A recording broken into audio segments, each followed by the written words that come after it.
calling to order the Norwich Select Board meeting for November 18th, 2020. Yeah, okay. So our little remote script here. As the chair of the Norwich Select Board, I find that due to the state of emergency declared by Governor Scott as a result of the COVID-19 pandemic and pursuant to Addendum 6 to Executive Order 01-20 and Act 92, this public body is authorized to meet electronically. In accordance with Act 92, there is no physical location to observe and listen contemporaneously to this meeting. However, in accordance with the temporary amendments to the open meeting law, I confirm that we are providing public access via Zoom. There is a number to call if people are unable to access the meeting. There will be time for public comment, and Roger will tell the public how to participate in just a minute. And all votes of this meeting will be roll call. And I am just confirming that Roger Arnold is present, Rob Gear is present, Mary Layton is present, John Langus is present. So we have a full board. We are also joined by Herb Durfee, our town manager, Miranda Bergmeyer, our town manager's administrative assistant, and members of the public. And Roger, just a really brief. Sure.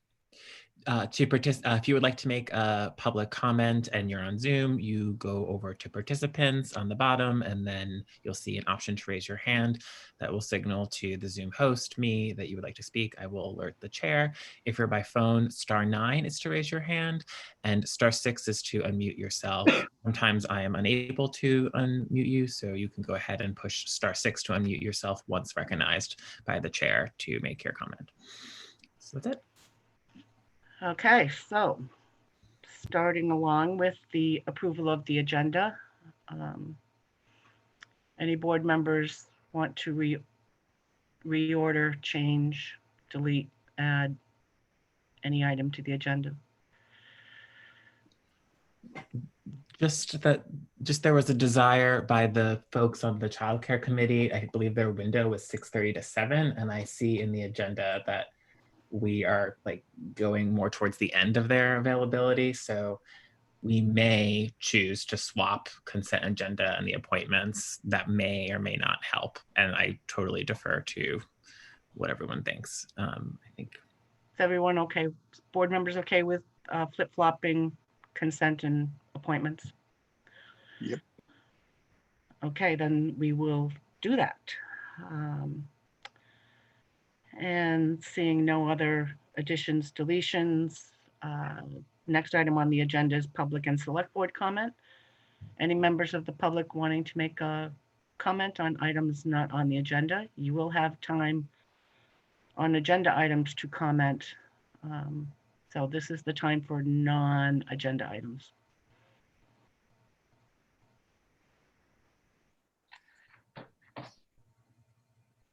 Seeing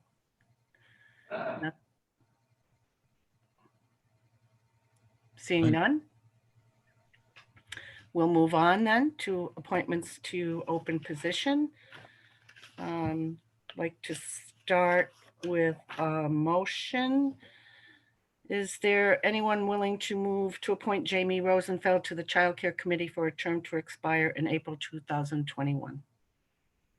So moved. Is there a second? Second. Motion made by Mary, seconded by Rob. And I see that Jamie is one of our participants. Jamie, usually we just ask you to provide us with a really brief presentation, and then if board members have questions, they will ask them. Does that sound all right with you? Okay. You're muted, Jamie. Hold on. Yep, there we go. First time I clicked it, it didn't work. That's totally fine. Hi, everyone. Thanks for having me. As you saw from my application, I've been an educator for the last 10 years in museum education. And so I've been teaching pre-K students through adults for the last 10 years. I worked at the Whitney Museum of American Art in New York for 6 years before moving up here, and I've been at the Hood Museum for the last 3 years, going on 3.5 years. And as part of my work at the Hood Museum, I teach all of the multiple visit programs that we run for 2nd through 6th graders. So I have about 500 students and I see them 4 to 5 times a year. And we're really using the museum as a way to teach creative and critical thinking through art. And students have an opportunity to make art as well. And as part of my job at the Hood Museum, I started toddler programs there. So we now have, every term we have programs for 2 to 5-year-olds at the museum. I am going to be a new parent. I am having a baby in a couple of months.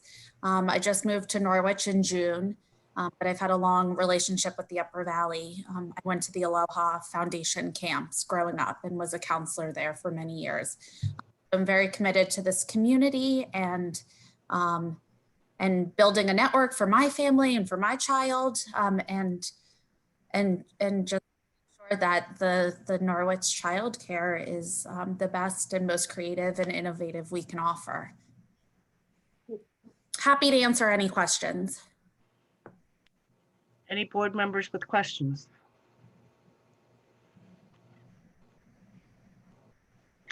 Seeing none, welcome to town. Thank you.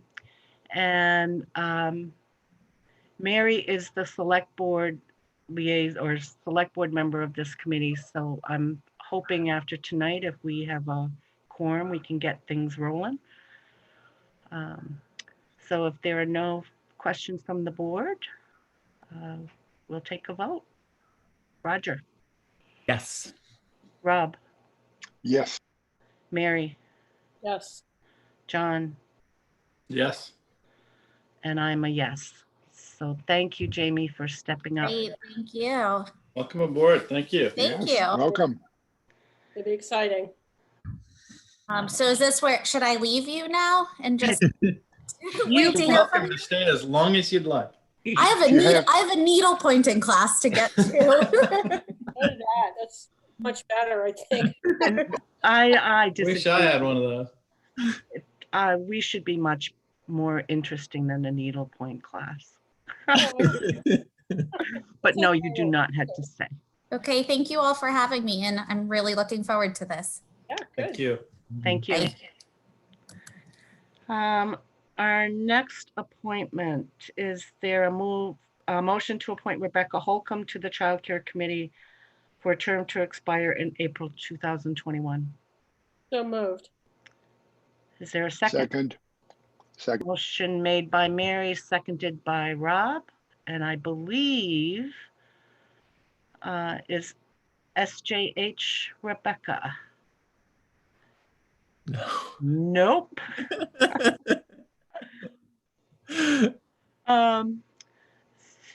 So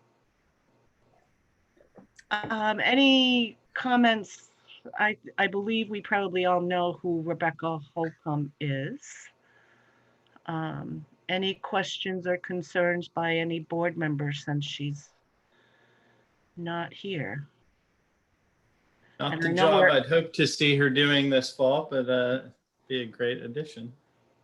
Mary? I think she's just going to be a great addition, and it may be that because of her state experience, she's going to bring the state government perspective to what we're trying to do. So I'm very excited that she would step up. I don't see it as a demeaning thing. You know, and she may pick up something else. I mean, she may do this and then once, you know, find some other position, but I think it's really exciting that she wants to join this. Don't you, in some ways, would you feel honored, Mary, that something about our charge that we drafted attracted a former Secretary of Education to do this work? I imagine Well, she's invited yeah. on other committees. So which is just a jokey way of saying I think I'm thrilled. Yeah, I'm thrilled too. I'm honored for that. And also, I don't know, one of our questions is how much of statewide support is, would be very helpful, how much of federal support would be very helpful. What are our values as a town and as a state and as a nation? So I think, yeah, we can deal with some big questions. I'm still hoping for a few people from the business community. So I contacted Bob Haynes to see if he would have suggestion. So it could be a very dynamic committee, and I'm excited about it. So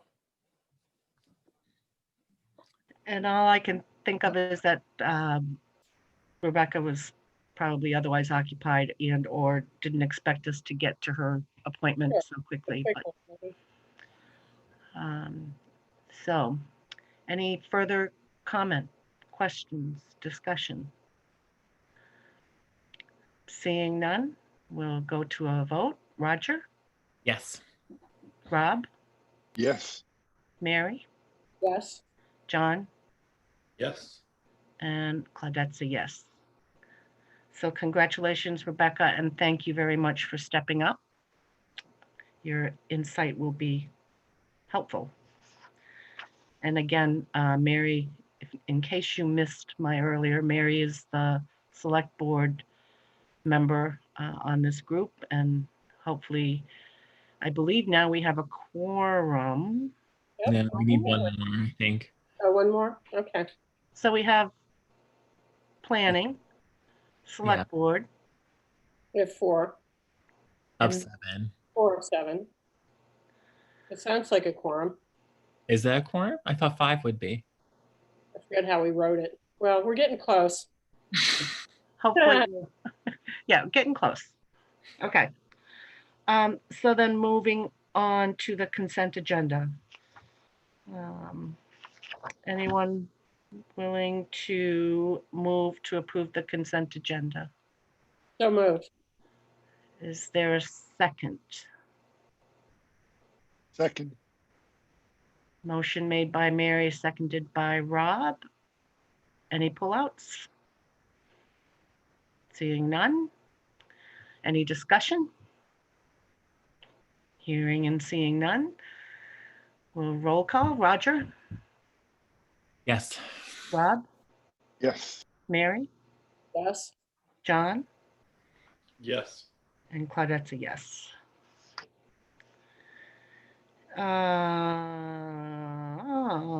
Then we down to the Solar Flex net metering agreement. This is an update from Herb. So whenever you're ready, Herb, take it away. So I haven't had as much time to talk to the attorney as I would like to be able to give you a real good answer, but we have connected. At least once. They were in the middle of planning for an open meeting law presentation, and I've been trying to deal with budget stuff. But essentially, what we'd like to there's still some information I have to have discussions with from that standpoint, but I'm trying to get, I think what would be important for the attorney is to get a sense of a feel for, there's four issues that we're potentially talking about in the agreement. One is the whether to address the issue with the facilities not being cited in Norwich. A second being if additional credits become available, and just potentially tinkering with that language. And then there were two other issues that popped up subsequently via the Energy Committee, which was the degradation of the panels over time, and they juxtaposed with a loss of value, I guess it would be a term, and then the exclusivity provision in the contract. So I think the flavor that that the attorney would like to know is, and he does have to answer John's question earlier, he does have some background in net metering agreements. It's not his mainstay thing, but he does have another client that he's worked with regard to that, and understands RECs and solar credits and a typical net metering agreement with a 90%, 10% arrangement, typical type of stuff. But I think the general flavor that he'd like to get from is it's really how wedded are you in wanting to get into those third and fourth points, because those really kind of open up the agreement as a whole, whereas the other two can be treated as basic. Yep, we're going to make some corrections. There were some oversights, but you could also use those two as an opportunity to potentially talk about maybe some level of negotiation to say get from 90% paid for to say, well, you didn't include them in here. You know, I think that the payback ought to be that instead of us paying 90%, that we pay something like 88.5%, something like that. So that he's just trying to understand if you just want to do more I guess for lack of a better term, quick and dirty, or do you really want to get into some discussion about not saying breach of contract, but use leverage. Okay. Before we move on with this discussion, I see Rebecca has joined us. Hi, Rebecca. We actually took up your application and you were unanimously approved. But if you would like to give us a little presentation about what your interest, and that would be lovely. Okay, I will. I'll keep it short because I know you're working hard and everybody wants to take care of their families too. Thank you so much. I'm sorry I wasn't here earlier. This is an issue that's really important to me and I think is very important to the town as well. So I'm glad that the select board is behind looking into what our options are. And I just am excited to have the opportunity and be able to give back to my own community as well. I feel like I've been working at the state level and it's nice to be able to take some of that experience and try to do some good things for Norwich as well. So thank you so much for the opportunity. And I'm happy to answer any questions if you have them as well. Any Welcome questions? aboard. Sorry, John, I interrupted you. I just said, welcome aboard. Thank you. Well, thank you. And thank you for all you do. I know it's often a thankless job, but we're lucky to be well led. So I really appreciate what you do as a board. Thank you. And you can feel free to hang around and listen to participate in the rest of our meeting if you'd like, but we can understand if you choose not to. I might pass this night only because I had another commitment and I'm going to go finish that one. But again, I look forward to seeing you again soon and meeting with the other members of the committee. Thank you all. Thank you. Take care. Okay. Claudette, can I just to get us back into that, can you repeat the third and fourth parts that you were discussing, Herb? Because you said the way forward would for you to get clarity on our desire for the third and fourth part. So can you just restate that? That'll, if I may, Claudette. Absolutely. Okay. So the third part was that there were two issues that came up from the review of the net metering agreement by the Energy Committee. The third point, or the one of the two that they raised, was the panels over time degrade. And so with regard to the, and John knows more than I do, but basically with that degradation, you don't get as much efficiency in the panels over time as you do when they're brand new. So therefore you may not get as much of a payback due to the degradation of those panels.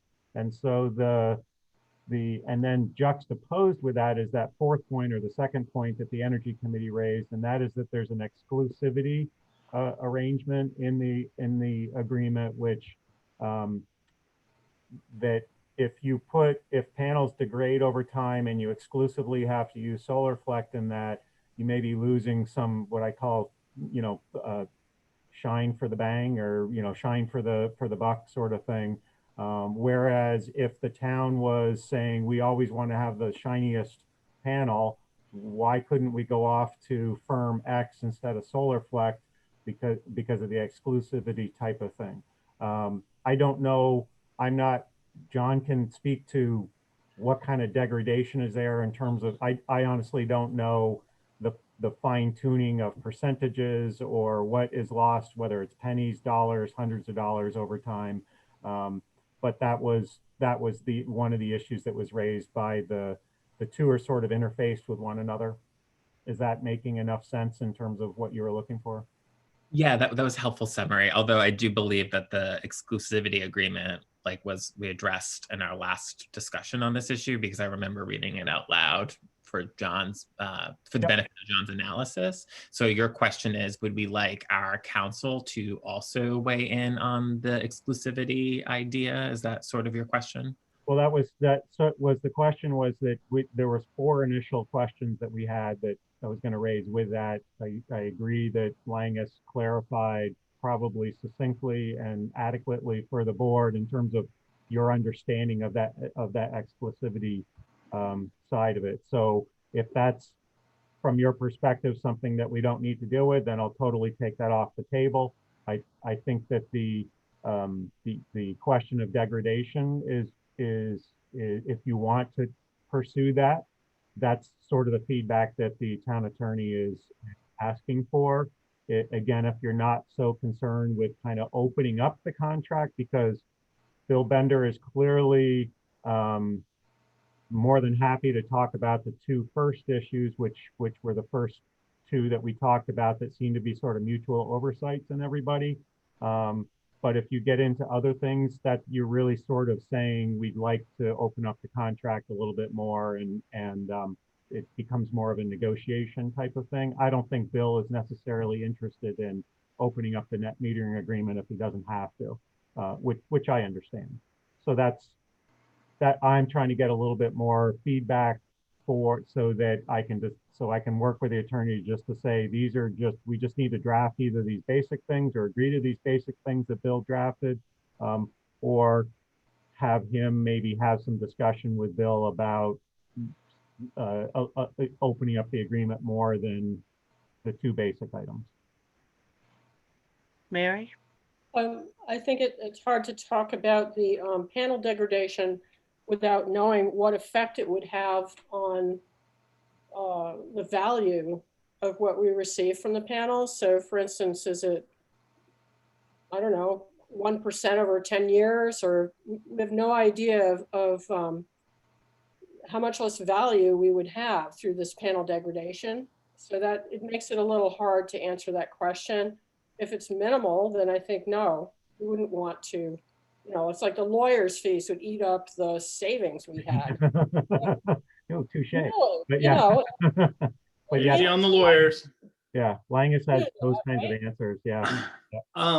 So I think it's important for us to always keep in mind what the economic arrangement of these deals are, this contract. Number one, it doesn't have a payback because it didn't involve any capital investment by us. That's the benefit of these sort of deals, is that the owner of the solar project makes the capital investment. They have a payback period. We started saving money, 10% or 7%, whatever, the first month that we bought solar credits, right? So we've been saving money the whole time. The degradation of the panel is not, that's just how the panels work. Just like your car degrades over time, so do the panels. But different from your car, the solar panel is warranted to not degrade more than like 0.5% a year. So the typical solar panel warranty says that you will still be getting at least 85% of the original capacity in year 25. So they warranty that long for that sort of performance. But again, the way that our contract works, we only pay for what they give us. So yeah, if you're getting 15% less electricity 25 years from now, then you will be saving 15% less money too. But that's just because you're buying less electricity. And as Roger said, we clarified on the exclusivity. The exclusivity is because the law in Vermont says that we cannot subscribe a single meter to more than one off-taker. So they need to know that they're garden is compliant with the law. So if we find that we need more because they're not able to give us as much as we want, then we can have that conversation and say, okay, we're going to leave these meters with you, but these additional meters we're going to put with a new garden somewhere else so that we can make sure that we've got all the solar we want. So personally, I would not recommend that we have this lawyer think about those last two issues, but I'm inclined to agree with that. I think on the location, I think it's just sort of common sense to describe the location that produces the energy. So that seems like a no-brainer. Roger? Just because everyone's weighing in on that, I agree. I think I'm more interested in 1 and 2. My question was, do you want to take the spirit of, a contract is a contract, we didn't get what we signed up for, who is liable for damages? And so this question of, were we both misaligned? Did we sign something that didn't, we had knowledge that wasn't reflected in the material facts on the ground? I don't know how you would sort that out. That is a question, I think, for an attorney. And I think that is a question for digging, going back into whatever written documentation we have. I wasn't around then, so I would rely on whatever written materials were dug up. But I also don't feel particularly litigious, if you will, about that. so I don't, but I think maybe that's another, without hijacking anything, Claudette, I 3 and 4, I'm no, and 1 and 2, I think it's just about what we think our approach should be. And I could go either way on that. Mary? Well, just for Roger, what do you consider to be damages? Well, I'm not a lawyer, which is probably why we're consulting one. But broadly, I know that if you have a contract and you weren't if your contract says something that you're not getting, we're not getting what we were promised. We're not getting a purchasing option ultimately. We can't purchase it. How do we feel about that? And I think John and Linda Gray have done a really good job of saying, if that is believed value, whatever that, and however that value is determined, then you may want to say hey, we wanted this and we're not getting it. If that was not something that we ever really wanted, we might say hey, let's change the contract to reflect the material conditions on the ground. Thank you everyone for bringing this to our attention. This was really good work. Do you know what I mean? Yeah, although I think that, I believe, if I heard correctly, both Linda and John said it's not to our advantage to own. Yeah, it's not. I agree. So I think we don't want to go in that direction, I don't think. I just think that, the location thing just seems sloppy. It seems like it would take 10 minutes to just re-describe where they are. And that's about as much as I'd want to do with this contract. Yeah, I think the attorney was trying to figure out, Mary, that how wedded were you guys to the facilities being located in Norwich? Norwich is solar happy. So is it so important that they need to be in Norwich that it's worth having that extra discussion about saying, these really are supposed to be in Norwich, et cetera, et cetera. Therefore, we feel slighted that it's not. And even though we don't own them and the capital's made by somebody else, this is the value that we put on solar. And therefore we think that there's a little, again, I don't want to say breach of contract, but there seems to be something that you owe us for not having the facilities located in Norwich, versus the more low key, which Mary seems to be expressing, is to say, this seems to be kind of an oversight by both parties. Let's just clean up the language, understand that, yes, we would have liked to have had it at Norwich, but it's not a big, huge deal that they're in Lunenburg, Vermont. So that's the flavor of what the attorney was looking for before he wanted to fully, dive into something or just, do a boilerplate correction. So I want to make one point, because there was a chat comment. And I'm going to strongly discourage people from using the chat function. If you've got something to say, please say it during public comments so that everybody can hear, even those that are not on computer. And I would also say that I would consider John Langus's comments to date are general in solar contracts. They're not specific. I didn't hear him say anything, I don't believe, specific to this particular contract. So those are my I'm- two. I'm not seeing this record of whatever that conversation is in the It could chat. have been a chat personally to me, but then I consider that the same. There was a comment.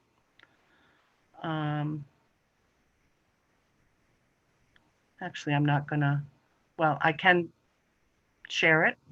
And it says, it appears that John Langus is participating in the net metering contract discussion. I was under the impression that he agreed not to participate given his conflict of interest in relationship with Solarflect and Rob Adams. I am Who's the author? confused. So I am confused why he is active with this. And as I stated, I believe he's just making general comments on solar contracts in general. So John and then Mary. John, you're muted. Yeah, if you remember 2 weeks ago when we were talking about this, I did in fact abstain from the vote. I said I was going to abstain from any votes. I said that I would only provide what I thought might be helpful context for how these contracts work generally and how I thought this one was structured. I specifically did not recommend what we should feel about whether it's located in Norwich or whether we care that we have a purchase option. So I am planning to continue not voting on this. Mary? Who is And the then author? Rob. Who is the author of this chat? I asked him. Doug. Okay, I feel it's wrong that a person would have a private message to you, Claudette, in a public meeting. So I think that if don't a- disagree, which is why I don't like the chat function. I think it's not, It's not part of a public meeting, okay? right, which I is, feel very annoyed by this. I'm just saying. which is why I raised the issue, Mary. Thank you, Claudette. Because we're in a public space, we're in a Norwich space. If you have something to say it to everybody. Which is also what I said. So I'm going to move us along. Rob, did you have a comment? It's the same comment. So Herb has his hand up, and we can take up at a future agenda item whether or not we want to continue to use the chat. Maybe, I don't know. I could disable it if we would like. But Herb has his hand up, Claudette. That was my comment, was that you can turn the chat function off if need be. Do board members want to turn the chat function off? Mary? I don't necessarily think it should be turned off because sometimes people will post a link or something like that that's actually very helpful. And I do Okay. think that when the chat is to everyone, at least everyone can see what the chat is. But I don't think that a private message to the board chair behind everybody's back is good at all. Okay. So I can turn off the private option, and I could have an everyone publicly option if that might help. Sometimes I use it to send administrative messages to Claudette about who's on deck for public comment. So I kind of want the private option because I use it for administrative things like that. Like, oh, this person has their hand up, just so you know. I confess if we're talking about the chat. Mary? It's kind of a process thing. Sure. Maybe Claudette, just the way you handled it was fine. Leave everything on. But I do think that if someone gets, a message that really could be a very interesting message, could be an important one for everyone to hear, that it really should be for everyone to hear. Okay. So it implies a level of trust, which I would like to think we have. So I would say no, leave it all on. Okay. John, final comment before we go back to Solarflect?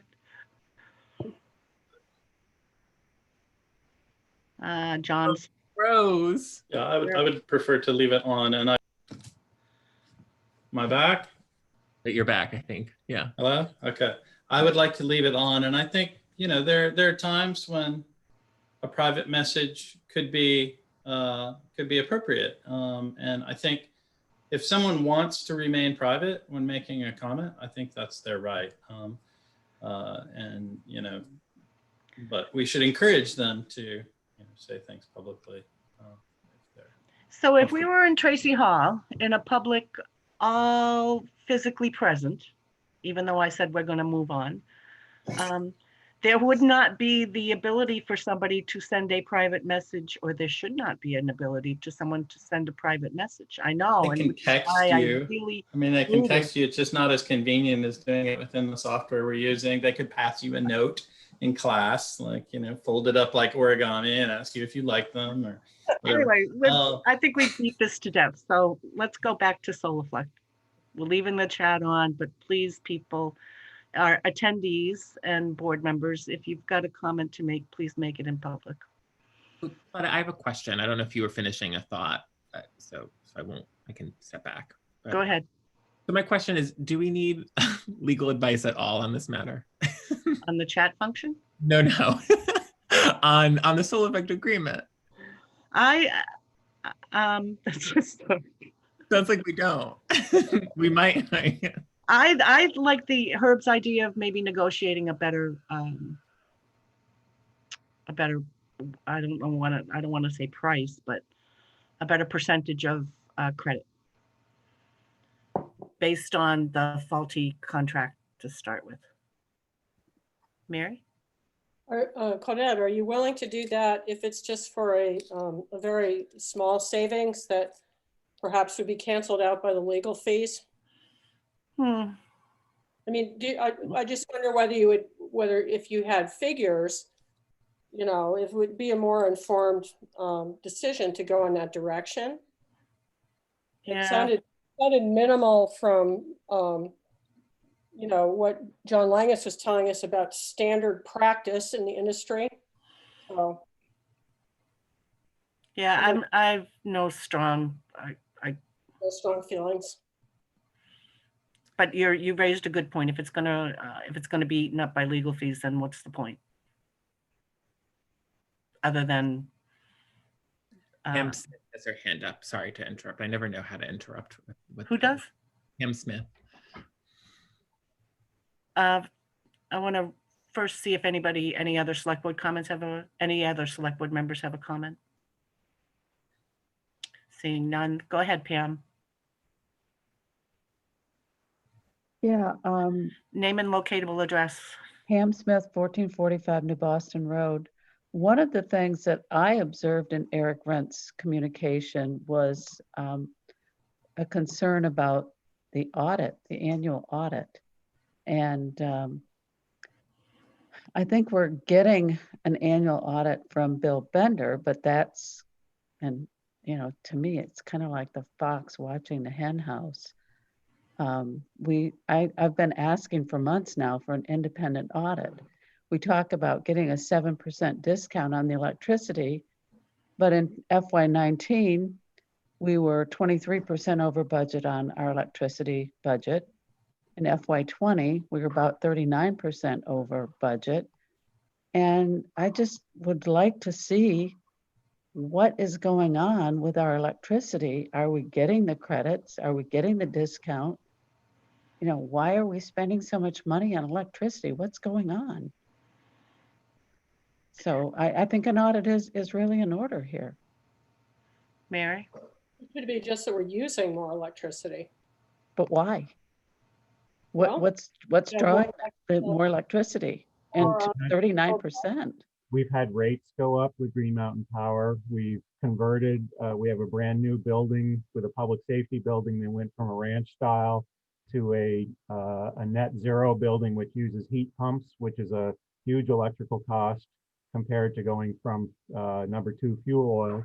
Also, we did an addition to the highway garage, which added in a bunch of lights from that standpoint. So there are increases in the facilities themselves just in the last couple of years that have driven electrical costs, not including, I think there was a Green Mountain Power increase 2 years ago, maybe, from that standpoint.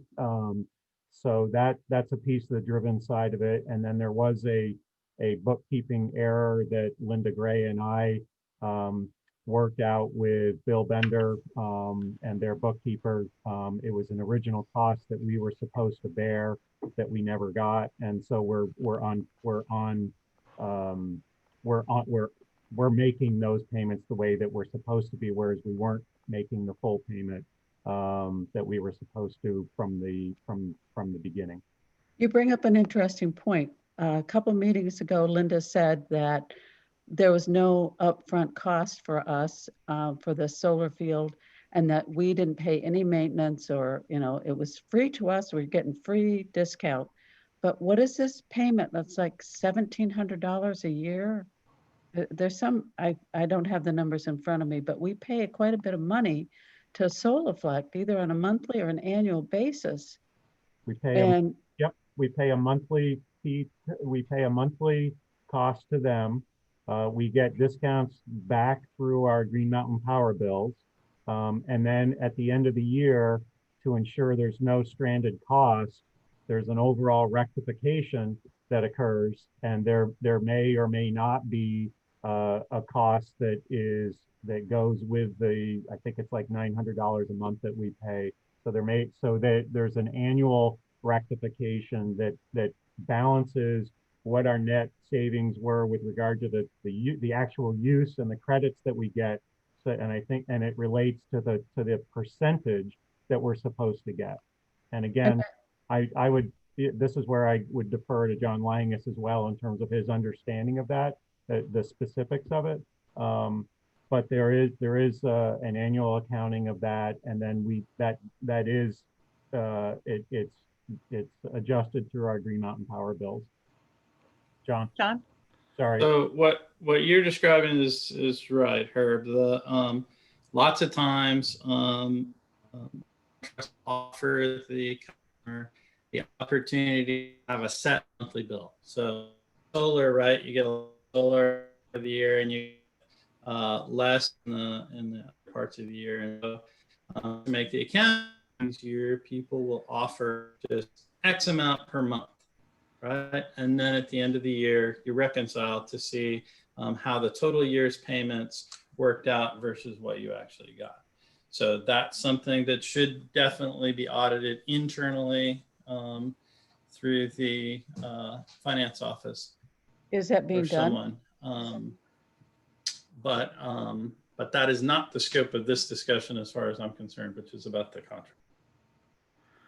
Well, knowing that you're getting what you are supposed to get from the contract should be part of this discussion. Are we really getting what With all we're due paying respect, for? I think that's our call. I am a citizen, a taxpayer in this town, and I think I am entitled to ask a question about are we getting what we say we're paying for? Do we know, Herb, if that accounting has been done? Yeah, yes. I mean, I get I have not specifically myself gone through and done a specific audit, but I know from the bills that come in, the regular amount that we get every single year. There's a notice from Solarflect that will indicate whether that has to go up or not based on our contract.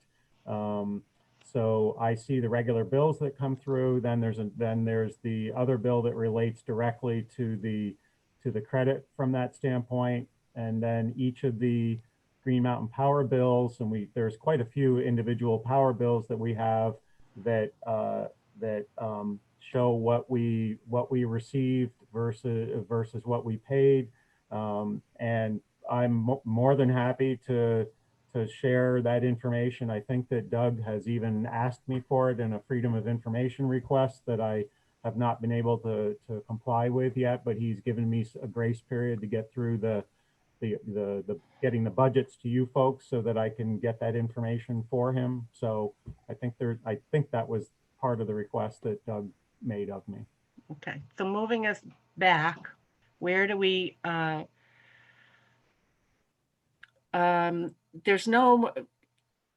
was no motion, I don't believe, attached to this, but we can certainly provide Herb direction and where we would like to go with this contract. And I believe I'm hearing just address items 1 and 2,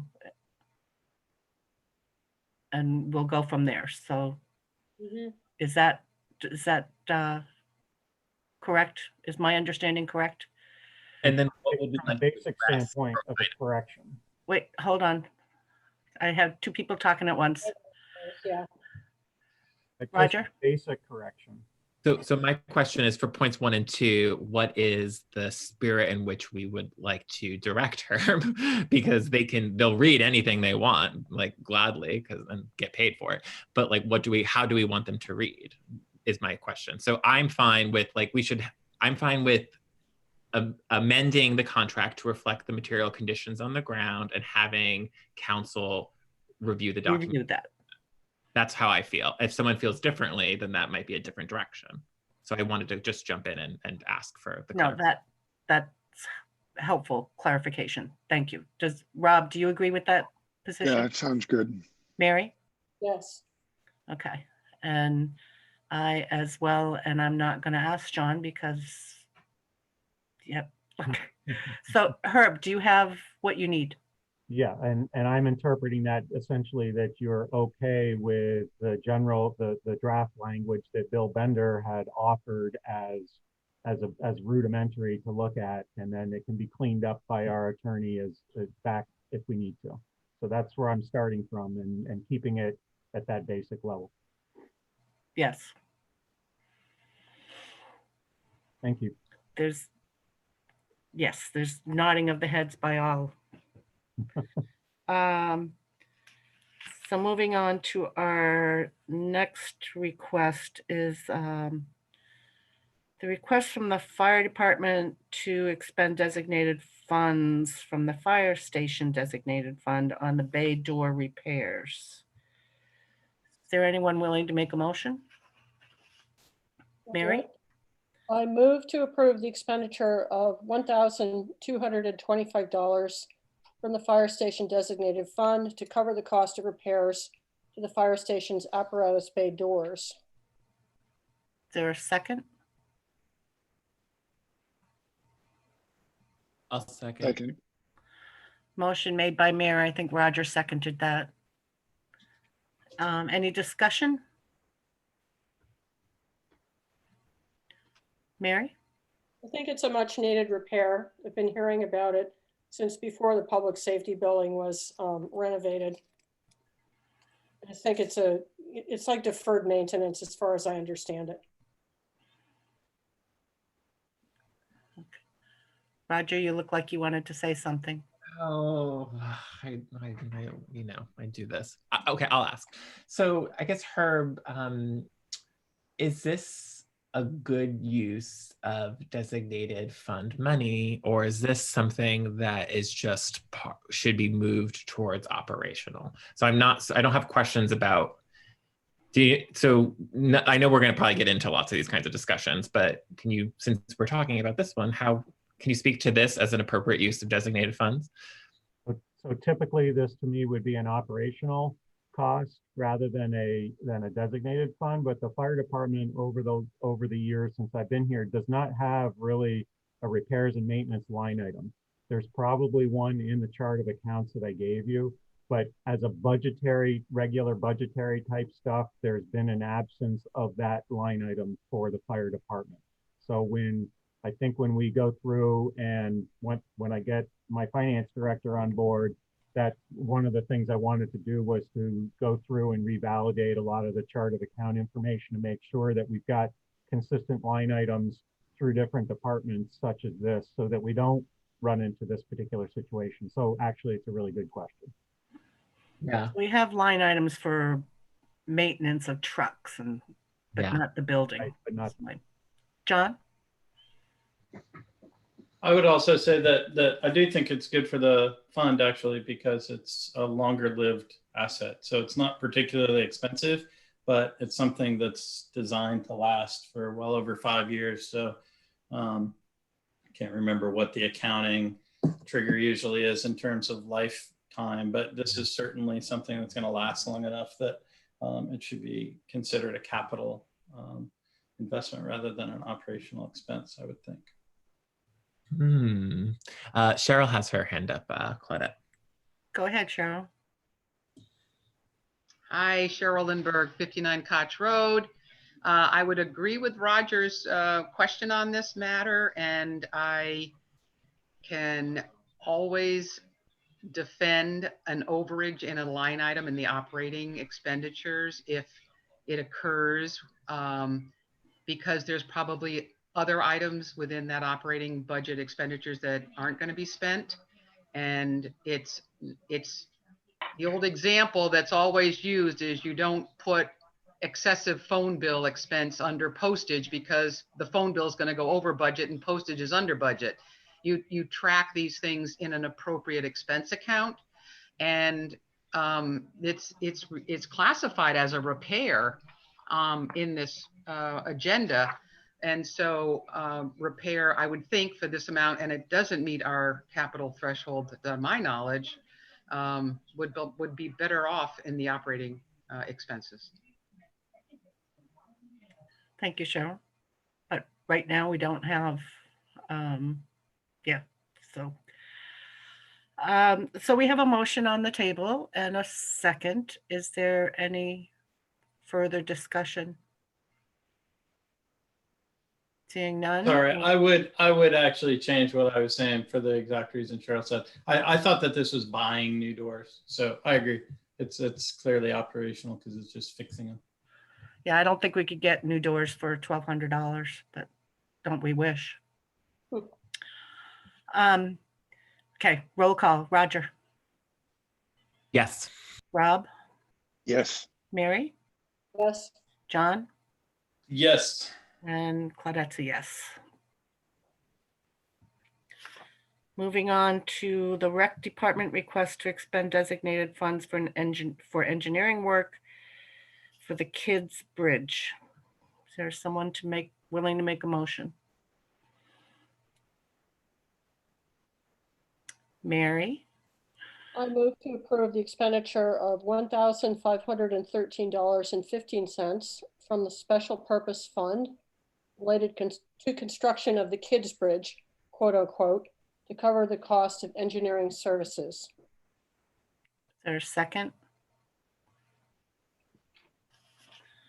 I'll second.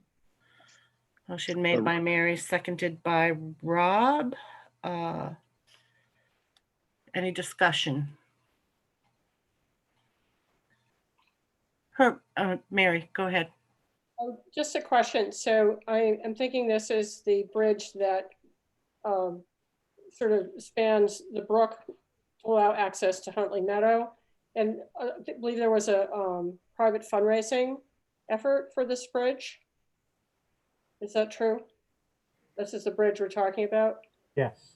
Yep. And so, I don't know, it's just odd that there's this private fundraising effort and now there's also a request from the rec fund. Well, I think it's appropriate. It does involve a rec field and there's a tremendous amount of interest in this bridge. It replaces a bridge that was washed out. So it's probably okay. It just seemed a little odd. This is funding that comes from the donation. Okay, well then I'm fine with it. I was just going to ask before I do that. John, go ahead. I was just going to ask sort of the timing of this. So I'm trying to remember what we've approved. So haven't we sort of approved this project generally? Because this really, I would have thought this would just show up in the AP warrant because this is actually a bill. This isn't a proposal. So the work's already been done. So we don't really have a choice not to pay it. So if we're not being asked to approve it ahead of time, it should just be part of the AP warrant, shouldn't it?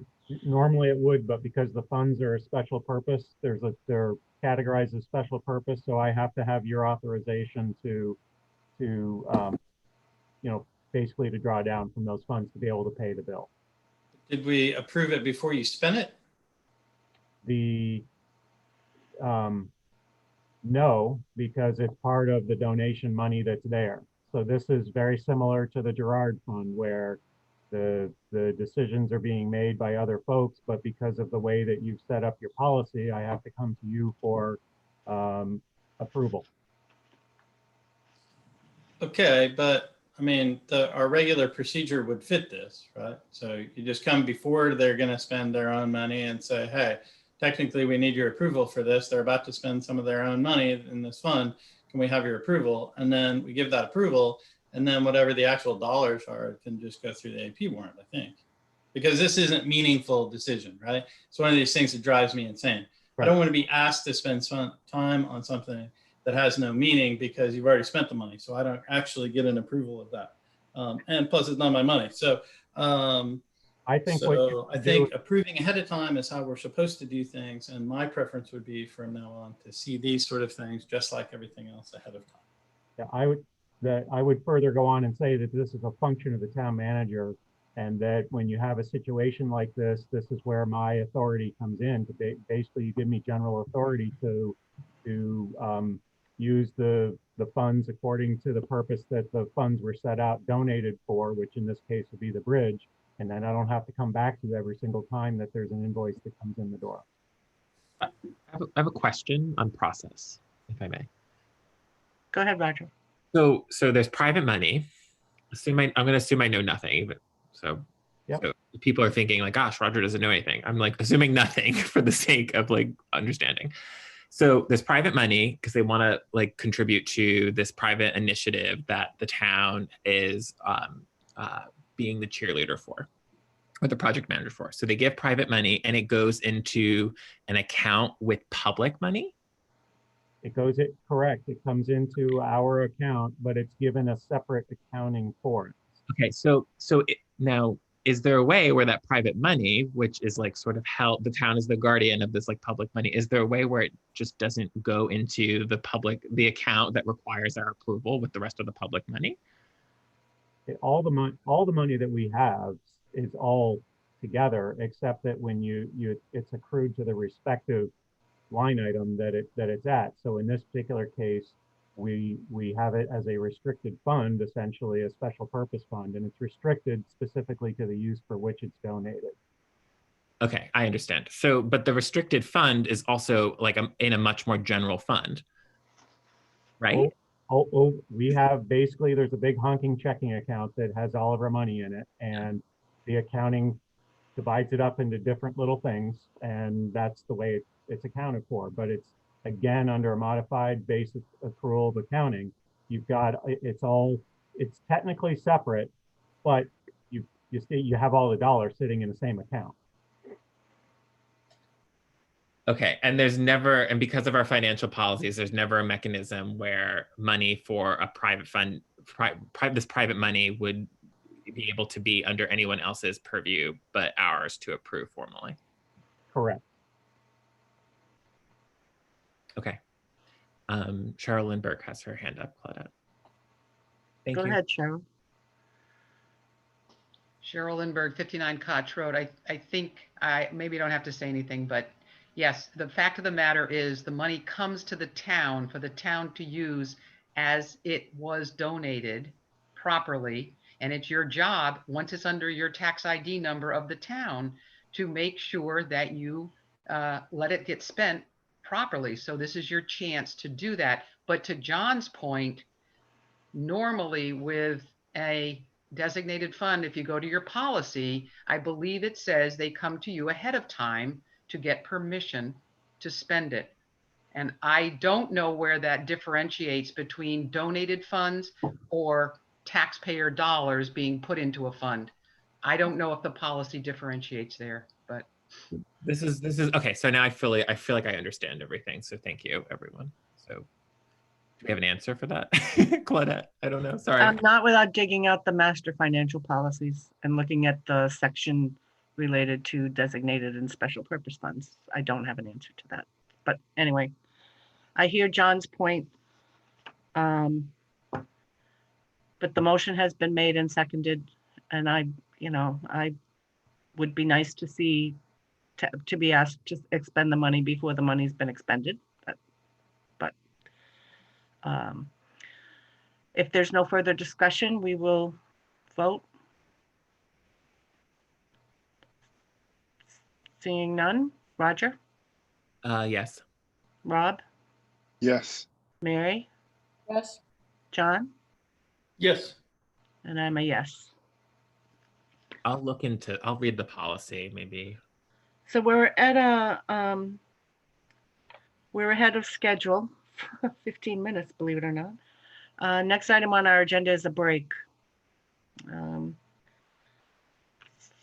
So we will come back at 7:40. Unless, yeah, no, okay, back at 7:40.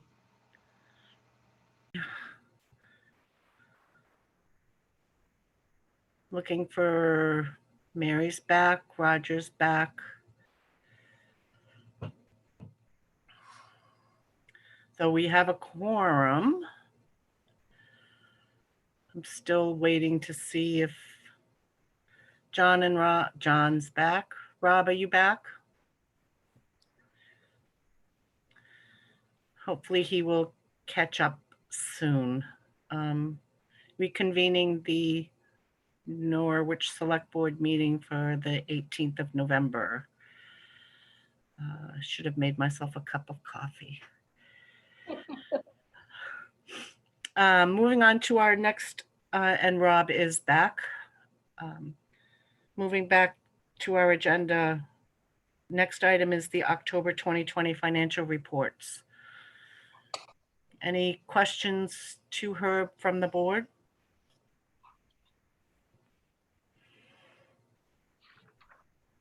Any questions to Herb from anybody else? Herb, I just have one question. I've noticed the alarm monitoring costs are going up in all of the buildings, not by, I mean, if the trend continues, there will be substantial amounts by the end of the year, but do you know why? I'll have to check into that for you. So I can't answer sitting here tonight. Okay. So if there are no other questions of Herb, and then we'll move along to our budget update. And this is back to you, Herb, for the start. So overall, I'm gonna, just because I haven't finished it up, I'm not comfortable giving you anything. I need another day to get done the capital budget related stuff. I have it almost done. I'm just matching, I'm just making sure that things are jiving in the sheet. And then I'll get it to you. So I think I'll be getting at least the worksheet out to you tomorrow. And then what's tomorrow? Tomorrow's Thursday, and then Friday, scanning the information and getting the bulk of the information. So this year you're getting not only the sort of the master spreadsheet like I gave you last December, but there are justification sheets in addition this year to try to give you a more of a flavor of what's in the information.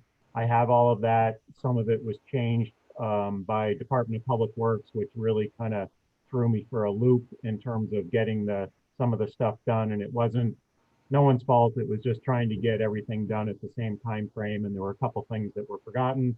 So I'll get it to you tomorrow. The sheet and then all the background information no later than Friday.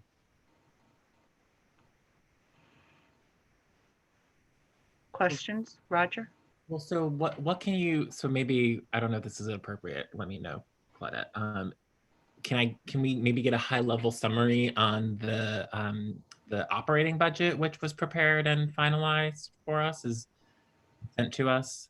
You know, anything that would inform our thinking for like prioritizing or scheduling departments. So, sure. So there's an initial, sorry. Am I not supposed to talk? No, go ahead. I'm just muting me because my phone's ringing, so.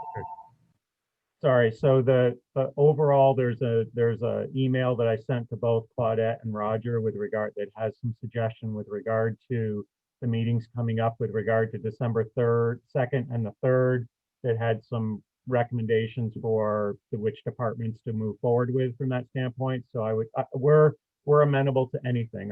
All the department heads are on notice that they need to attend your meetings on December 2nd, the 3rd, the 9th, and the 16th, assuming you have your meeting on the 16th. So they're going to be prepared to deal with that. They're prepared to talk about and present their operational budget as well as their capital budget. With regard to the operational budget, I just want to emphasize what I had spelled out in my email when I delivered the just the master sheet last Wednesday, and that is that I want to make sure everybody understands that I'm not trying to shirk duties in terms of a town manager recommend for a budget, but I want to make sure that you understand that we're standing at a precipice.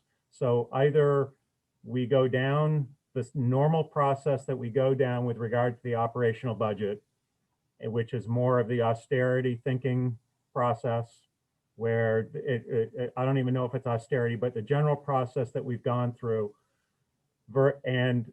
versus, I think that, as I've indicated, the other path to take is a real focused look at a combination of the operational budget, the capital budget, obviously the knowledge of designated funds, and what you have there, which currently, I just sent it out today. I thought the designated fund totals were in your balance sheet that was provided in the packet, the revised packet, but it wasn't. So I emailed you that. So at least you can see the designated totals in an email today. And with the idea that there are some items that there are some services, facilities, capital projects that I think that our department heads are recommending to you that we need to get done in this particular community. And therefore, there are some significant costs associated with that. Perhaps in your decision-making process, you're not going to, take on a huge percentage increase that is in the budget as it's before you right now. I get that.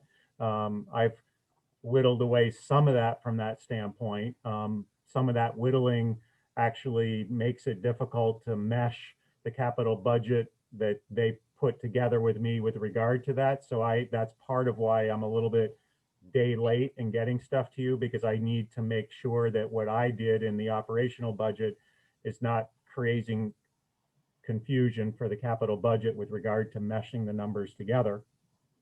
But having that discussion and that's why I had indicated that it would be great if you could include the department heads as part of your discussion, so that if we go down that particular path, they can give you the advice in terms of, here's really why that's in there. Here's what I'm trying to do with regard to the larger size budget that I've given you. Obviously, they understand that you may make decisions that alters that course to a degree or doesn't fund it as fully as they've requested from that standpoint. But they would like to have, again, they'd like to be able to have that discussion and work with you through these things with the ultimate idea in mind that what we're doing is making sure that the capital budget, the designated funds, and the operational budget are coupled together as we move forward. With regard to the capital budget and program process, obviously what we're trying to do is lock you into the capital budget side of stuff, or that you understand that when you ultimately go forward with the operational budget and the capital budget and program, that the capital budget is whatever is in there that you agree to have in there is what we're going to be moving forward with. The following years, the 5 years after that, the capital program years, that's a planning tool. So that sort of gives you an idea of what's down the road. You clearly have a say in what and how that's going to look. The department heads have, and again, I haven't given it to you, I understand that, but the department heads have basically said, here's the path that we think that we need to take. You obviously have the total right to change that up any way that you see fit, but it's at least giving you a roadmap for the future. So as each year goes by, we add on a year, and the year of the capital program becomes a capital budget year, so that the closer you get to the more current year, the more important it is to pay attention to what you have there. But at least you can have discussions about the future, and you can change it as you go through. The key back to the operational budget is that as we have that capital budget year come in and you have those discussions, again, the assumption is that you're going to be funding that. So the operational budget would have the necessary items relational to that in terms of the proper funding, whether that's a new designated fund appropriation, an actual line item cost, or the understanding that we're going to be using, say, a designated fund sometime after July 1 in the coming year to make whatever purchases is, like a cruiser. So again, that's why operationally the master operational budget is looking the way that it is at this point. I understand it's very scary, but I would like you to have the opportunity of the presentation by the department heads, hear what they say, here's the suggestions of direction that they're sending you in, and then start to have that, fine tuning discussion in terms of, this is just way too much. We have to stick with a real focused budget that's pretty restrictive, or we understand that we need to go down the path on these things and tweak it as you go down through there. And that's why I really want the department heads to be available for you. And that's why I've told them to attend all the meetings, not just the one where they do their presentation. I have not had the opportunity to put together sort of some of those, like what Manu did at the last meeting, where he very quickly did a pivot table that said of the operational budget that you have, it's mostly coming from DPW, it's mostly coming from capital related expenditures or designated fund related stuff. Just because I've been in the process of putting this together, Roger and I have had some discussion about trying to have some of those higher level things, like if you were to approve the budget today as it's proposed to you, what might the tax rate look like coming in the July timeframe, assuming the same grand list as a for instance. So I just haven't had a chance to go into the revenue side, see what the new dollar amount is for the taxes that are required. It's probably a much larger percentage than the actual budget increase. That's usually the way it pans out. And then translate that into the very scary figure of what would happen to the tax rate. But at least it would give you an idea when I get that calculation done, the kind of pennies that we're looking at in terms of if you did your budget today the way it is.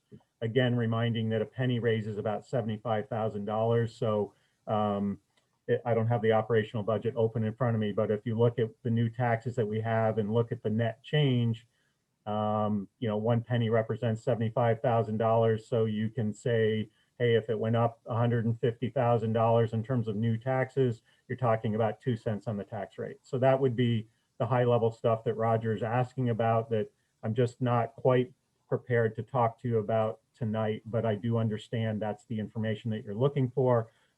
Once I roll out the capital budget, my idea is to go back and try to get more of those sort of translatable things that are more easily absorbed in terms of what you have before you. Mary, you had a question or a comment? Yes. Herb, I'd like you to stop saying that we're standing on a precipice, okay?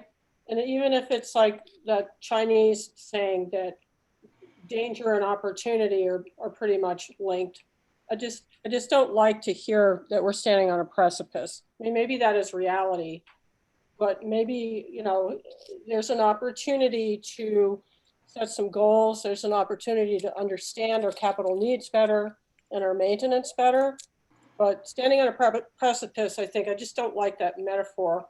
Yep. I'm interested in knowing, just as we develop the capital budget, how much it is intertwined with ongoing maintenance and depreciation, especially because, with a truck, it seems to me that you can kind of figure out the lifespan of a truck, figure out how many miles it's going to last and so forth. But for something like our sidewalk network, which I'm a little bit obsessed about now, I'm not quite seeing what's the relationship between, actually creating a new sidewalk, but then adequately maintaining it, and whether or not the maintenance part of it is part of our capital vision or part of the operating budget. So it's a function of the two. And going back to your former point, my brain has crossroads rather than precipice, but my mouth keeps saying precipice. So I apologize on that.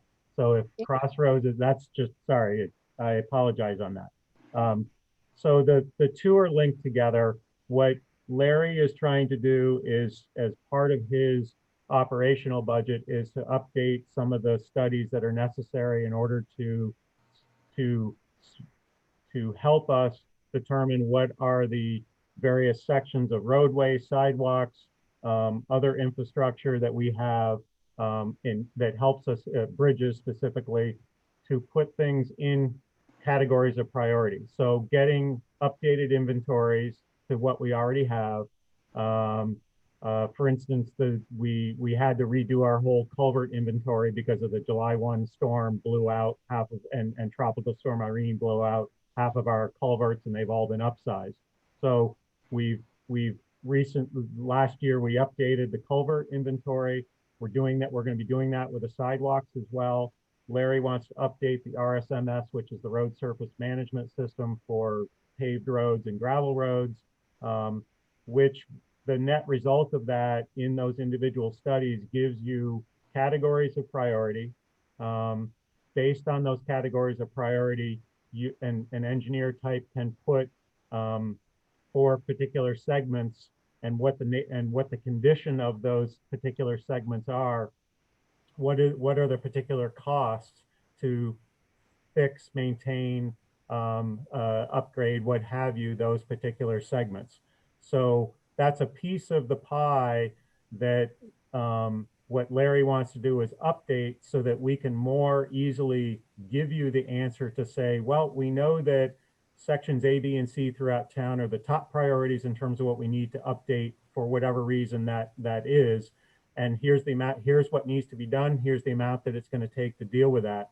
And those will be factored into the capital budget and program for future years as we get that information.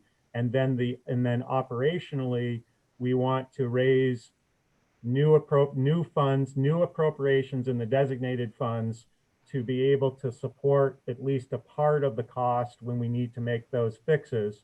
And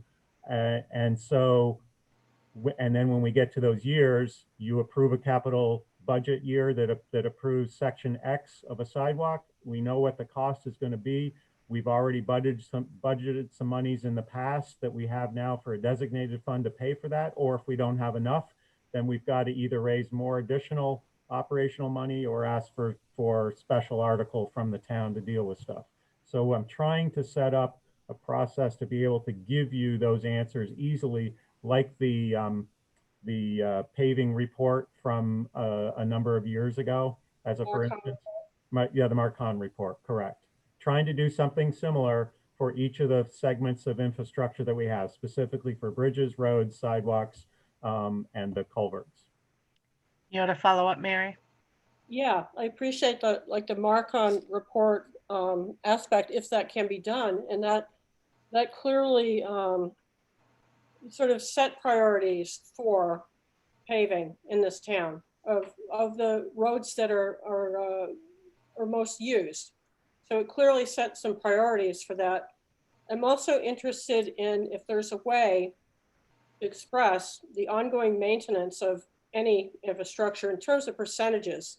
Like if you have a snowplow truck, you'd spend $150,000 on it or something like that. What percentage of the initial cost do you have to spend every year, not only with repairs, but also for the future replacement cost of that truck? And I just sort of think it must be easier with vehicles than it is with anything else, bridges or roads. But I'd like to be able to think about it in percentages rather than just trying to come up with some figure when we're dealing with our budget and we sort of go, well, is this enough? Is that enough? It would just sort of help my thinking to be able to think about it in that way. So I have a direct question, sort of riffing off of like Mary's good points a little bit. So I mean, I'm excited by the crosswords, as excited as one can be during a global pandemic year. But I mean, I do think the framing is apt, right? But you mentioned inventories, maintenance schedules, road service management systems. When we'll get a presentation from DPW, which I'm noticing has the largest increases, are these documents, available? How do I say this as respectfully as I can? So candidly, but also respectfully, I have a vision of sort of our director of public works, sort of, saying like, this is what it is, and offering an explanation, but then maybe that's not. I think we need more pudding. The proof needs to be more in the pudding, so to speak. Like I think we need sort of these core documents that we can. So we can make these kinds of decisions that clearly the department heads and you are recommending. So I think it's not to necessarily challenge it, challenge the good expert advice that we have, but just to know that we have documents that we are using to make these decisions. So I guess my question is, are these documents available? What stage are they in development? How much of a conversation is it worth having when we don't have them? Does that all make sense? Yep. And does that riff off appropriately what you were saying, Mary, a little bit?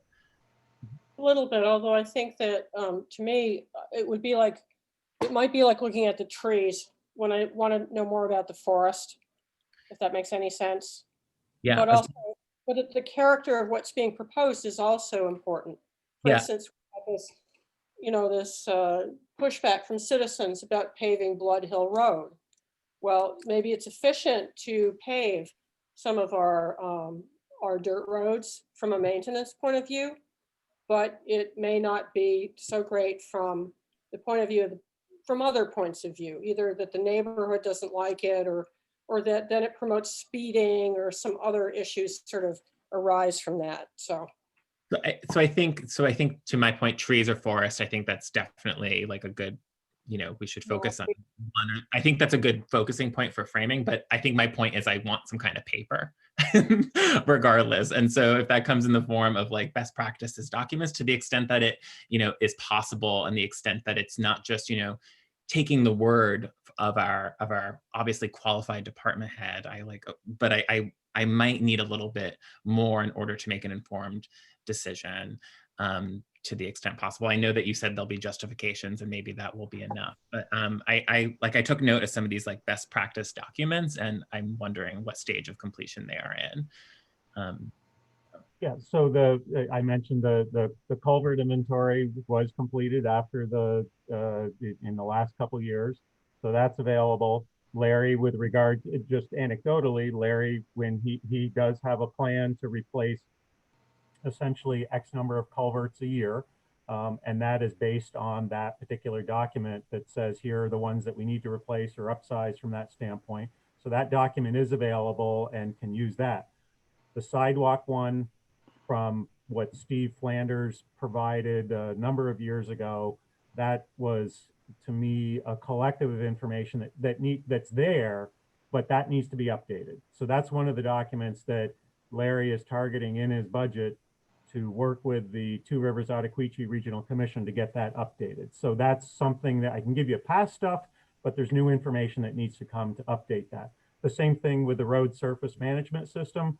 That has not been done since the Marcon report timeframe, which was what, Mary, early 2000s, maybe late 90s, something like that. So so we need to, that's another document that has to be updated, that effectively would give us Marcon 2, for lack of a better term. And again, that's the type of thing that Larry has woven into his operational budget, the need to do some studies, the money to do the study in order to get what you're asking for. So that's a piece of what's coming with you, both, operationally and in that capital budget. So I can give you half answers, but the half answers are intended to give you a full answer, within the coming couple years, pending what you authorize for operational budget, what you authorize for a capital budget. In the meantime, from our perspective, there are many infrastructure projects that need to be done that are expensive. So there are requests for new designated funds that would go into the, money for a bridge fund, money for the road fund, money for equipment and new vehicles. So while that's not, in some cases, that's not intended to purchase a vehicle today, but it is the acknowledgement that in order to do the infrastructure and the fleet improvements over time, in the interim of getting some of the factual information that you're looking for, we need to build up some of those resources in anticipation of tackling what will be the priorities. So there is a little bit of a balance there. Mary? Also, in terms of new initiatives that come up from neighborhoods and citizens, for instance, the Beaver Meadow sidewalk proposal, which I understand could be as much as $800,000. So I'm just wanting us to think about, how do we fit this into the puzzle? Do we maybe look at everything and decide we just don't have room for it? Does it fit in? Does it fit in somewhere to a more of a comprehensive look for the next 5 years of what we want to do for capital improvements? Right. So And that's a great. can we look at it in isolation, or does it really need to be looked at? I don't want it to be left out, because the way, people in town, they get very passionate about their neighborhoods, and there are great reasons for wanting a new sidewalk. But I want us to talk about that when we're having our capital discussion, and also about how these things arise and how we make it fair for everybody. Yep. And that is in the capital budget as you have it. So while the puzzle's in front of you and many of the pieces will be put in place as part of what you have, you as a politician still have to make the decision as to whether you're going to have it in or not. And again, there's a good example of part of a budget that I've given you, in an expensive budget that I've given you. It will be that it's in the capital budget and program, and you can see based on the estimated costs where that will fit with the frame of all the other projects that are being proposed. If you decide to keep it in there, okay, my guess is then that you're going to have to decide, reprioritize, recategorize where other things are that may be different from the way that the department heads have proposed it to you. That's fine. But on the other hand, you may decide, no, this just isn't the year to do it. Some of the other priorities are taking more precedence. So either we're going to push that out a couple of years, or you know what, we don't think we need that, so we're going to take it right out. But I think you will have the opportunity to see, for instance, that Beaver Meadow Road plugged right into the capital budget and program, as if it's going to occur in the fiscal year that we have it proposed. And then you can make your decisions from there. Thanks, Herb. That's helpful. Roger? Unless if any others if Rob or John have a comment, then I don't have to go again, but I feel like I want to be cognizant. Okay, so my only other question, and this is still broad strokes, so I know that we have to get to the scheduling of the department heads, but the other thing that really stood out to me in this budget was, and tell me if this is if this is correct, is that the decreases were often related to things like FICA and insurance. And so I'm curious about why that is. And then the other decreases, or I've noticed, were things that were probably obviously impacted by COVID, but may very well come back. And so in a year where, the Crossroads is proposing 15.84%, with the only decreases being things that will come back eventually, that you can see where I might, we don't want the following year to be like, oh, but now, we are vaccinated and life has returned and we need all these other programs in addition to these other increases that we made. And then also maybe health insurance looks differently. Yep. So the two questions, one, can you explain the decreases in the FICA broadly? And then what is your thinking or strategy around this idea of a lot of the cuts are made around things that will eventually come back, and how to balance that with other increases that you're proposing?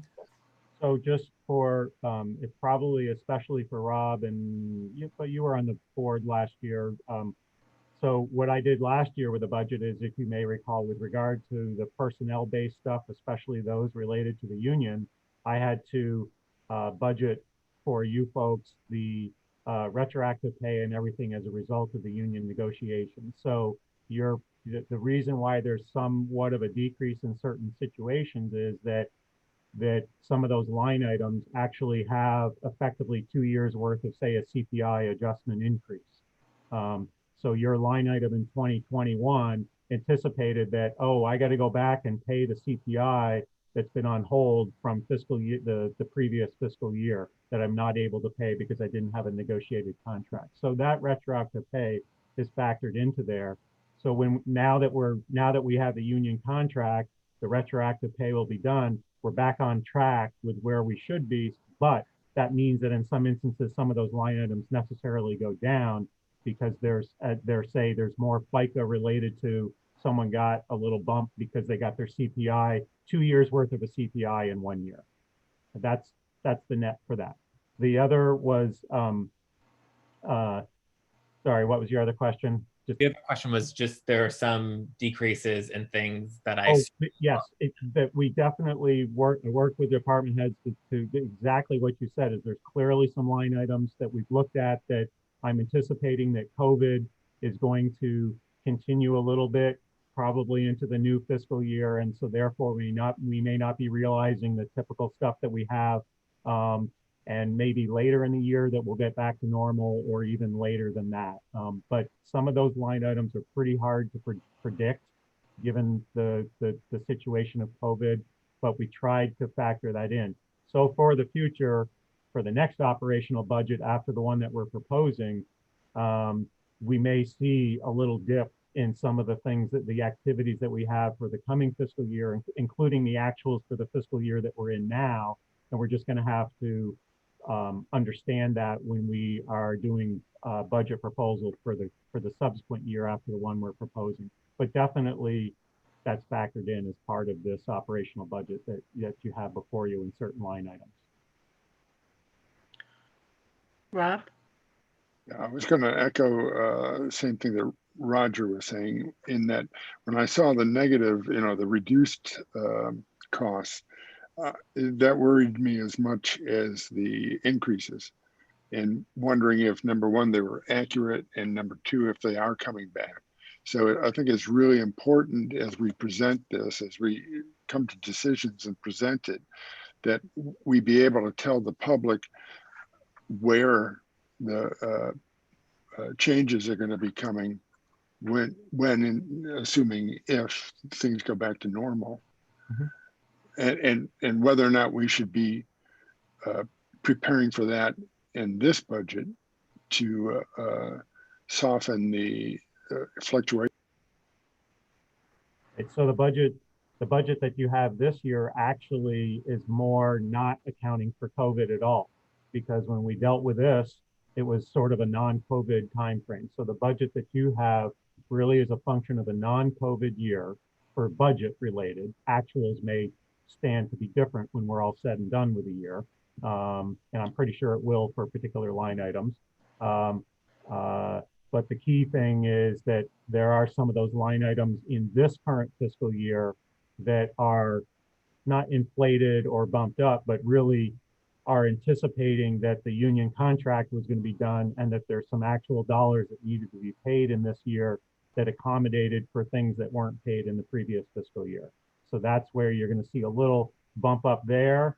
But with the budget that's proposed, you're going to see say a decline in the FICA, even though steps are occurring and CPIs are being involved from that standpoint. Any other questions? Cheryl has her hand up. Go ahead, Cheryl. Hey, Cheryl Lindbergh, 59 Koch Road, and I really want to comment as a citizen, not as any of my hats, other hats. I just attended a VT GFOA workshop, and one of the presentations was on capital budgeting, and it was really valuable and helpful. We could have done a whole day on it, but I have a couple documents I think I'll forward on to everybody to give you a benefit from that workshop. But one of the things that stood out is when there are capital budget projects and they get out to the citizenship and the people of the town can have a chance to weigh in on them. And so to that point, and paving, I know that Herb knows this, and Larry, that there are people in town that would like to see some work done on paving in town. And one of those areas is Carpenter Street, where it seems to be very difficult when snow, rain accumulates and there's no drainage. And I would love to see a representation from Public Works as to when those matters will be factored into a budget for capital project budgeting, because we are having issues there, and it turns into liability issues for people walking and using the area. So thanks. Thank you. So, as Herb mentioned, he forwarded me an email with a projected plan for department presentations that I'll send out after this meeting is done for board comments to see if they want to adjust or otherwise change that I can't even talk, proposed agenda. And just as a heads up, we need to get the December 2nd and 3rd agendas out to Miranda. I need to forward them Monday night at the latest so that Miranda has them on Tuesday to be able to post. So, so you have the weekend to send me back comments. Okay? We clear? Yep. Moving on. Sound okay with everybody? Yep. So that brings us to our executive sessions. I do not expect that there will be any motions coming out of these executive sessions, just to let the public know. Or any actions, I suppose I should say. So our first executive session is for the select board related to the town manager evaluation and improvement plan. Someone willing to make a motion? Mary? I move to enter executive session under VSA section 313A3 to discuss the town manager performance improvement plan and to invite the town manager to join such session. Is there a second? Or actually, can I just, do we want to flip-flop the order of these two? Although I'm not sure it's, Oh, Yeah. yes, Sure. yes. okay with me. So- Mary, when you do that motion again afterward, put in Yeah. one VSA instead of just saying VSA. Okay, I noticed we forgot the number there. okay. So sorry to everybody. I just had that thought that we'd probably want to address the first executive session first, or you know what I mean. Second first, right? You wanted me to move that second one? Yes, please. Okay. I move to find that premature general public knowledge concerning a pending age discrimination complaint would clearly place the select board and other persons involved at a substantial disadvantage. Is there a second? I'll second. Motion made by Mary, seconded by Roger. We'll vote. Roger, Yes. Mary, Yes? John, Yes. Rob, Yes. and Claudette's a yes. The second half of that? Okay, I move to enter executive session. I'm assuming this is one VSA, Yes. correct? Section 313A1D to discuss the pending age discrimination complaint and to invite the town manager to join said executive section. Is there a second? Second. Motion made by Mary, seconded by Rob. Roll call. Roger, Yes. Mary, Yes? John, Yes. Rob, Yes. and Claudette's a yes. So Roger will move everybody else into the waiting room. Okay, so we're back in public session. Looking for a motion. I move to enter public session. Is there a second? Second. Motion made by Mary, seconded by Rob at 8:37. We'll roll call. Roger, Yes. Mary, Yes. John, Yes. Rob, Yes. and Claudette's a yes. And now to our second executive session. Now, shall I move this again since I left out a numeral? Yes. Is there a motion, or I move to enter executive session under 1 VSA, section 313A3, to discuss the town manager performance improvement plan, and to invite the town manager to join said executive session. Is there a second? I'll second. Second. I think Roger beat you to it, Rob. So motion made by Mary, seconded by Roger. We'll roll call. Roger, Yes. Mary, Yes. John, Yes. Rob, Yes. and Claudette's a yes. And now the second part of that. There is no second part of There's it. no second Oh. part of it. Sorry. So Herb will be meeting first and then bring you in. Okay. So at 8:38.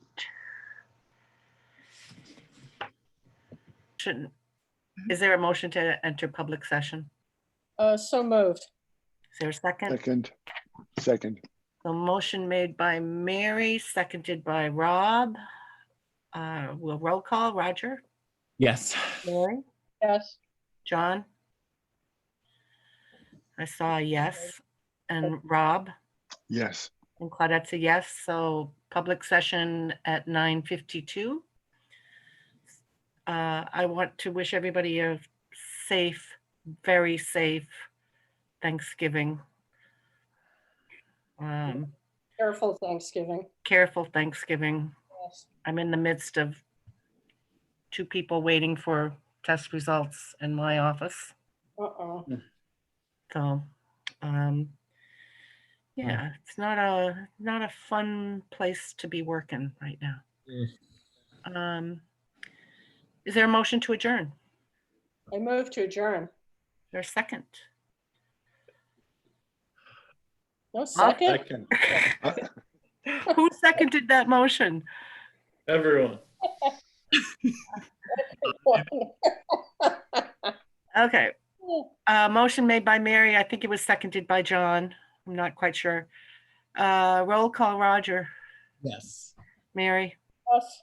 John, Yes. Rob, Yes.